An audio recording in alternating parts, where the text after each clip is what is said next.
Legs ট্রেনিংয়ের ক্ষেত্রে অনেকের কিন্তু স্কোয়াট এবং বিভিন্ন রকম মুভমেন্টে অনেক রকম প্রবলেম হয়, স্পেশালি নি জয়েন্টের ক্ষেত্রে। তো আমি অনেককেই নি স্ট্র্যাপ ইউজ করতে বলি। তো নি স্ট্র্যাপ দেখো কীভাবে ইউজ করতে হয়, এটা বাঁধা অনেকেই জানে না। তো যখনই বাঁধবে মাথায় রাখবে যে পাটিলার জায়গাটাকে কিন্তু মোবিলিটির জায়গা দিতে হবে এবং ওটাকে ফাঁকা রাখতে হবে। আমরা নিচে দুটো প্যাচ আমরা লাগিয়ে দিলাম এবং ওপরে দুটো তিনটে ল্যাপ আমরা দিয়ে মাঝখানে পাটিলার জায়গাটা ফাঁকা রেখে আবার কিন্তু আমরা নিচে টাইট করে ওটাকে আটকে দেব। এবং লাগানোর পর আমরা দেখব একবার স্কোয়াট করিয়ে বা পায়ের মুভমেন্ট করিয়ে নি জয়েন্টে কোনো প্রবলেম হচ্ছে কি না।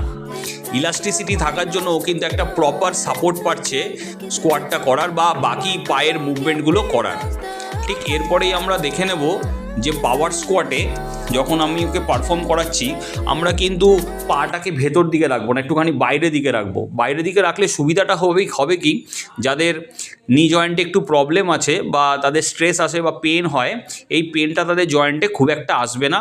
প্লাস নি স্ট্র্যাপটা কিন্তু সাপোর্ট দেবে খুব ভালোভাবেই। তোমরা দেখো কিভাবে পারফর্ম করছে। একদম নতুন বলে অতটা ডিপ যেতে পারছে না।